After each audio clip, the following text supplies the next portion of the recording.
Hey y'all, welcome to Housing Houston, episode 6. I am Mariela Aguirre with Terra Residential Services. And I am Kayla Ewald with First American Title. Thank y'all so much for watching Housing Houston again today. We're so excited to bring you another episode. This one we are going to try to make a little upbeat because it can be a little somber, and you will understand that whenever I introduce her. But our speaker today is Jennifer Morton. She is Jennifer Morton with the Law Office of Jennifer G. Morton, PLLC. Ooh, thank you, Jennifer, for being here. Thanks for having me. I'm excited. Our first attorney. We get to talk legalities this time. Yes, and so I should make this disclaimer that nothing I say should be construed as legal advice and no attorney-client relationship is being established here. I just want to put that disclaimer out there that everything I say is going to be very general and everybody's situation is different. And so this is not this I'm going to talk about the law and how things go, but I'm not going to give any specific advice on what you should or should not do. Very important to know. So let's go ahead and get started with just who are you, what do you do, your backstory, your schooling, a little bit about yourself. Okay, it's kind of a long story. I graduated from LSU with a bioengineering degree because I wanted to be a doctor. So I changed my mind on that, and I ended up going to Rice for my graduate degree. I received a master's in bioengineering, and then I decided I want to go to law school because I love the idea of patent law, where an engineering background is usually preferred in patent law arenas. So that was my goal, going to law school. Worked in a patent law office for a little bit after law school. Realized it was fine. But I wasn't passionate about it. It wasn't pushing all the buttons. And so I decided I remember when I was in law school thinking, really enjoying wills and estates. And that was the portion of the bar that I scored the highest on, actually. Okay, first Yes, off, I know. wills and estates, I know. ladies and It's gentlemen. exciting. This is why everybody is made differently and everybody has different personalities. No, but I remember thinking while I was in law school, I'm like, I kind of wish I would have gone that direction. Anyway, a friend from law school kind of mentored me through that, and I worked for a small law firm in Pearland for a few years, right around COVID time, and then I decided to go out on my own. So now I own my own firm in East Pearland, and it's just me. And right now I have a part-time paralegal. Her name is Sarah, and she's amazing. How long have you owned? So I opened my law firm in April of 2022. So it's been almost 3 years. I feel like I met you right after you opened your law firm. Yes. At that luncheon. Do you Yes, remember it was at sitting the next to each other? yes, and Yes. And I you were remember like, that. Yeah, I own law. Okay, yeah. Yeah. That was So, already but yeah, I mentioned. enjoy working, having my own firm. I feel like clients get a personal touch from me. When they call, they'll initially, speak to my assistant, but it's easier to get in touch with me, I think, than at some of the bigger firms. And some people like that. Some people like that. So, and I like to get to know the clients, where the clients aren't just a number and a name. Yeah. Especially because what I deal with, often it's with somebody who's just passed away, and that person was loved, and that person is not just a name on a death certificate and a name on a probate application. So I try to, I enjoy helping kind of with that, the boring part of what to do after someone passes away.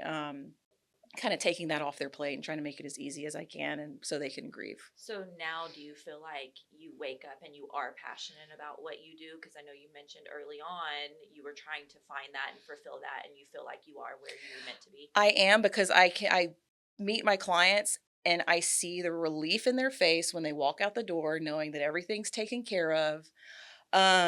And I really feel like I'm providing a service, because especially on estate planning and probate side, but on the estate planning side, because I see the consequences of not having proper estate planning and thinking, oh, if only they had done this, they wouldn't be in the situation. So I can see the service I'm providing for people. Oh, and you definitely do take care of it from just from a caring perspective. Yeah. I'm personally one of her clients, and she's the best, and you should only use her. But she took care of my entire estate planning for not just myself, but for family members. And so she really handholds you through this process, because I'm smart, but I'm not legal smart. Right. Yeah, it's true. I'm like, no, but I need you to break this, the legalities, and what does this mean? And she does that. And that's what I love about the service that you provide, is that you really take the time and the care that you're investing with us as your clients. And let's talk about the services. So it's really probate and estate planning, as you've mentioned. What Yes. is probate? What is estate planning? So I will start with the probate side. So when somebody owns a piece of property and they pass away, that property has to go to somebody. Who does it go to? You can decide who you want it to go to in a will or in a trust or whatever succession instrument you choose to use. And if you don't have any of that in place, then the Texas intestacy laws say who that property goes to. And that can often be a sticky situation where there's minors involved, multiple people on the property who don't get along, many unintended consequences without proper estate planning in place. So the probate process is the process of going to court. So you take the will. So a will is just says, this is what I want to happen after my death. That will has no legal teeth until it's admitted to probate by the judge. So that's what the probate process is. It's taking the will to court, saying this is a valid will. This person is, wants to serve and qualifies to serve as independent or executor or administrator of the estate. So basically it's the judge saying, okay, will is valid and you are now the representative of the estate. Boom, go and do that. So that's what the probate process is. Now, after that, there's the distribution of assets, there's deeds to be filed. So that's more on the administration side, which I also help with. Do you try to avoid the court as an attorney, or do you just put the best plan in place for said situation? I like to give clients options. Okay. You can either go this direction, just a will, and where chances are you'll have to probate your estate, or you can go this direction with a trust and you can hopefully avoid probate. Although I don't like to say that a trust avoids probate, but it rather accelerates probate. Okay. What you do is you draft this trust and you make sure all of your assets are either in the trust or beneficiary designated to the trust. Because if that's not in place, then you'll have to probate anyway. So, but those are typically more expensive to set up. You have to maintain it. If you buy another house and it's not in the trust, well, you'll have to probate to change the title for that house. Yeah. So I like to present my clients with options. This one is, you just set it and forget it and you don't have to think about it. You can let the people who are left behind deal with the cost and the headache, or you can do it now and do the cost and the headache now. And I mean, there's other reasons that I would recommend one over the other. But I'll try to nudge clients in a certain direction based on their situation and their goals and their family situation. But I usually leave it up to them, so generally speaking. In connection with the trust, so would you recommend for someone, i.e. me, to purchase property as under the trust name? Is that even possible? Is that more difficult? Yeah. No, I mean, if you are the trustee of a trust, a revocable living trust, then you can manage and buy and sell property just as if you were just as if you owned it as your person. So instead of buying and selling a house, if a house is titled into the trust, whenever you sell it, instead of selling it as yourself, you're selling it as the trustee of your trust. The last thing you want is to own multiple properties, 6, 7, 8 rental properties. And even if you have a will, these all go to my kid or these all go to my wife. You have to probate to get, if you just have a will, you have to probate, and then you have to transfer the title for each of those houses. And if they're in separate counties, that can, you have to file deeds in other counties. So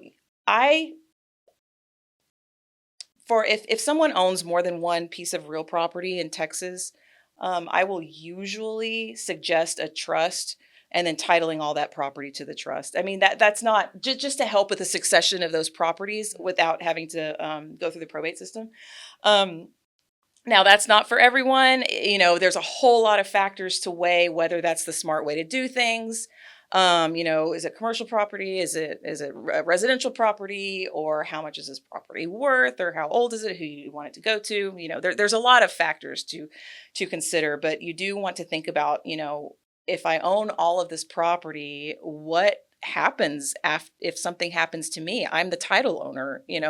What happens to all this property? It's got to go somewhere, and where it goes and the process in which to get it to that person or people is determined by the planning that you have in place while you're living. And it happens more often than not that people are not preparing for this to happen. So then from a title perspective or a real estate perspective, you are meeting with your client who now has a death on the property or some sticky situation. You're at the listing appointment, you're hearing all of this, and you're like, what do we do? What is title going to look like? So we always recommend you ask the right questions. We have a great listing questionnaire. And if you come up on these questions and the answers are, yes, so-and-so passed away, yet no, we do not have a will, et cetera, we recommend talking to Jennifer even before you list the property or right after you list the property, before it goes on MLS, before you have a buyer. Mm-hmm. We as the title company can open title early,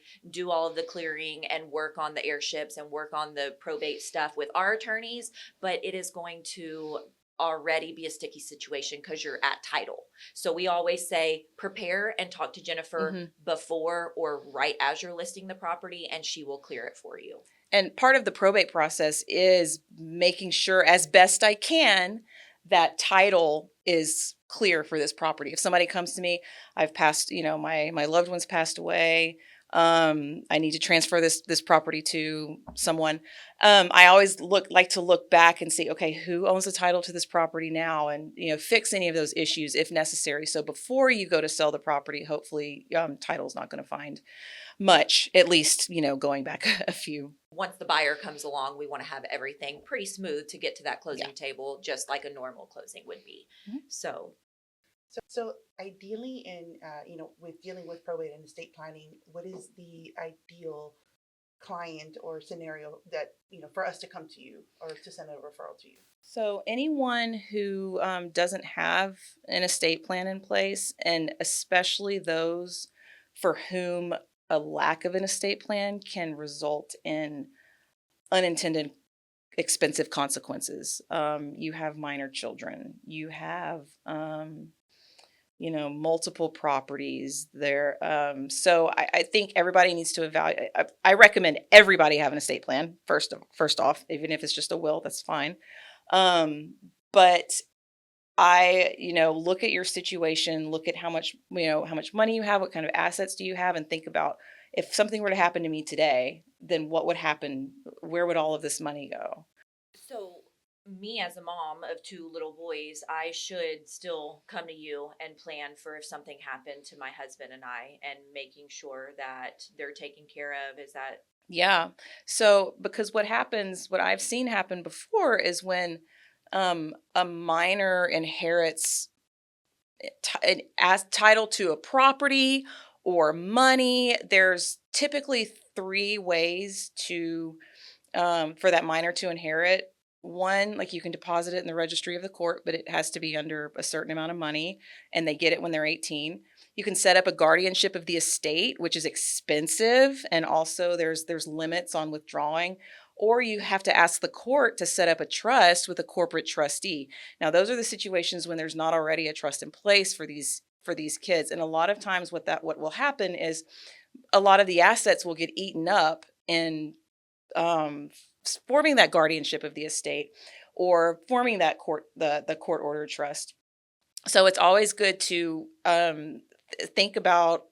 I would definitely speak to an attorney and it's like, what is the best way to protect my children so that if something were to happen to me, they could have access to these funds, to this property, immediately without having to wait for the probate process or, establishment of some other way for them to access the property, inherit the property. And so now let's flip it, let's flip it around. Having a dependent parent, and kind of guiding them through their estate planning. What are all the documents that are necessary to kind of make sure that, hey, do you have a plan as far as, because I remember having the one with the doctor making the decision. So what type of forms are those?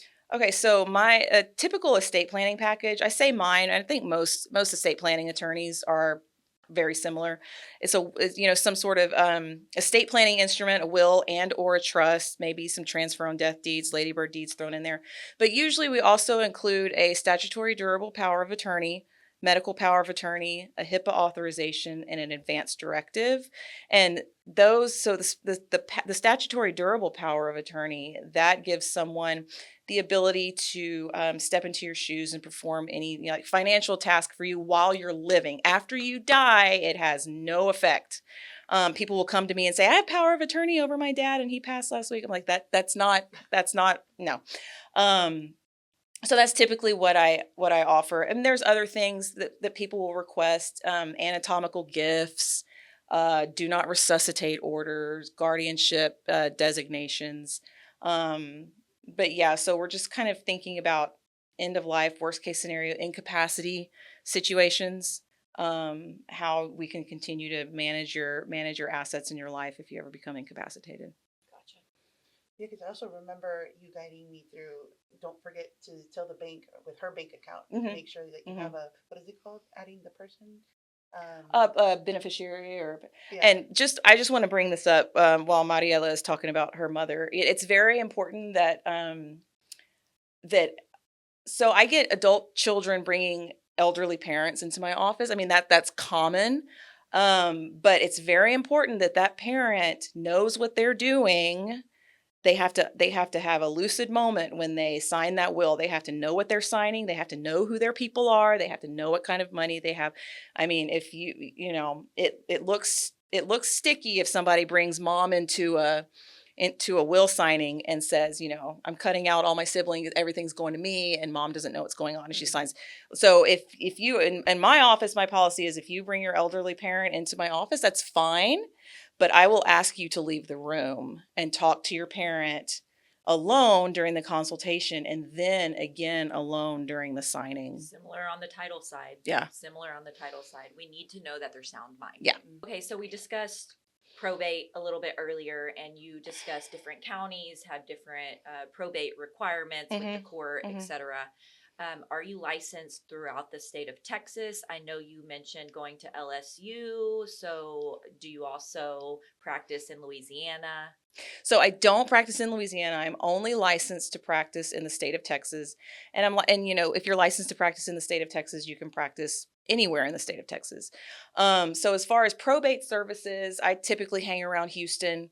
So Harris County, Fort Bend is pretty much as far west as I'll go. Galveston, Brazoria. What's the one that's above Magnolia County? Montgomery County. I knew it started with an M. I was like, it's not Magnolia. Montgomery County. That's pretty much as far north as I'll go. So anywhere in the greater Houston area. If somebody's in Austin, or I had somebody call me once. I think they were in El Paso or Dallas. I can't remember. And I was like, you know what? It's going to be cheaper for you to hire an attorney there because they have to attend the hearing, and you don't want to pay me to travel fee.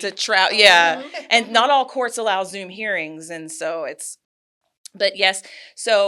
but I can't, because I'm only licensed in Texas, I can't do any sort of estate planning with properties outside of the state of Texas. So if you have property in Texas and you also have a property in Oklahoma and a property in Louisiana and a property in New York, that's fine. You come to me, most of your estates here, will draft a Texas trust for you. However, if that's what we decide to do, I will need to find an attorney in Oklahoma, an attorney in New York, and an attorney in Louisiana to draft the deeds for those properties or whatever they need to do. And usually the client isn't on the hook to find that attorney because unless they know somebody, but I have a pretty wide network, and there's a lot of people I know who I trust who have worked with a large amount of attorneys in other states that I can refer to. And there's a couple in other states that I've actually worked with. So. Oh, nice. Yeah, I was getting ready to ask that because I have individuals who have even properties in Mexico and Canada. Yeah, so and international, yeah, yeah. that's a whole other ball game right there. Oh, man. But yeah. But luckily you have, because I know with Terra, we're a part of the National Association of Property Managers. Mhm. And so in the same way, do you have that same type of connection or network, that you're able to kind of branch out to? So the estate planning and probate community is pretty, I wouldn't say small, but pretty well connected. And there are several groups that you can be a part of that are, nationwide, and people you can, names that you see, and just names that you recognize. And it's also very important to work with attorneys that do know what they're doing. And so they come referred, they come recommended, they come trustworthy. And Jennifer is one of them. Just because you're an attorney doesn't mean you're a good attorney. Doesn't mean you're going to answer your phone. Doesn't mean you're going to answer your email from the title side of things. I mean, and my side too. That's one of the number one complaints that I get when I get a phone call with a lead. They're like, "Oh, you answered the phone." I'm like, yeah, Well, exactly. I try, but all attorneys, people will come to me and ask me about, I don't know, a slip and fall case, and that's kind of like asking an orthopedic surgeon about heart surgery. We're all, while I know a little bit, the tiny bit about most of the law. I mean, estate planning and probate is my area. So if you come to me with an issue that's outside my wheelhouse, I'm going to refer you to somebody who can serve you better. And I do. I send those to you. I'm like, hey, can you handle this, yes. this? And you're like, no, but so and so right. can. So yes. you do pass them off. Yes, I will. And that, I mean, that's something that's done within the attorney community. So what do you find that you're doing mostly right now? We're starting 2025, January. What are you seeing? I have lately had a lot of clients who are older couples on their second marriage with adult children from previous marriages. That I've just had a lot of that recently. And I enjoy working with those people. And I know that can be a very, it can kind of get sticky. And so I enjoy working with those people. There's ways to plan for that.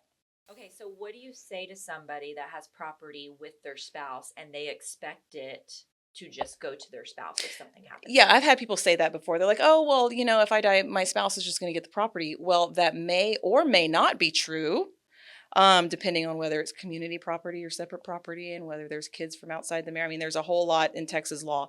So first off, is it even true that your spouse is going to receive your half of the property? But also, yes, but a process has to be done to get that their interest out of the name of their estate to your estate, to your name, so you can sell it. So you have to think about, not only does the property doesn't just go to somebody. If you want to sell property after a loved one's death with clear title, there is a procedure that has to be followed after someone's death, and that procedure can be expensive, or that procedure can be quick and easy, depending on what type of how much planning you did. It's less of a question asked than a comment made to me. Is, when I suggest somebody get a will or a trust or something, they said, oh, I can just go to Office Depot and get the form and fill it out, or I can just go on LegalZoom and do that. While yes, you can. However, I have probated some of these said wills, and some of these said wills are not even valid in the state of Texas.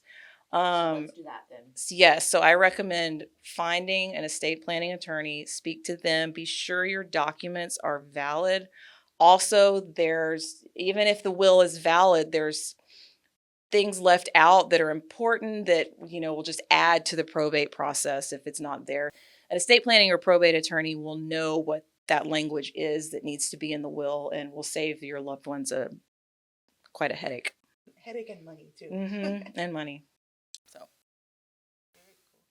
So what would be the best way for someone to get a hold of you? Either email or phone call. So my process is, if you call the office, you'll speak to my assistant. She will schedule a 15-minute discovery call. And that's where I speak to you very briefly, kind of, see generally what are you looking for? Can I help you? Because I don't want you to come in and for a whole consultation if it turns out I don't even practice this area of law. So we just have a brief conversation, and if we both decide to go forward, then we do a full consultation where we discuss, whether it's probate or estate planning. We kind of discuss our way forward and next steps. So that's the best way to do it. So you can do it either phone call or you can email me through my website. I have a form email that you can reach out to me, and usually that's pretty quick. I'll respond to that email usually that day. Oh, very cool. And we'll definitely provide all of that contact information in YouTube and on Instagram if you're following us at Housing Houston podcast on Instagram. And thank you so much for being here with us and teaching us about a little portion of the law. You're welcome. That is all very important, especially in our wheelhouses of being in real estate and title and property management, because now you're equipping us with the information that we need to relate to our clients as well. Yeah. So thank you so much. Things to look for, words to listen to, and knowing who to refer them to. So Absolutely. Thank you so much again. Well, again, I am your co-host, Kayla Ewald with First American Title. And I am Mariela Aguirre with Terra Residential Services. Thank you so much. Bye.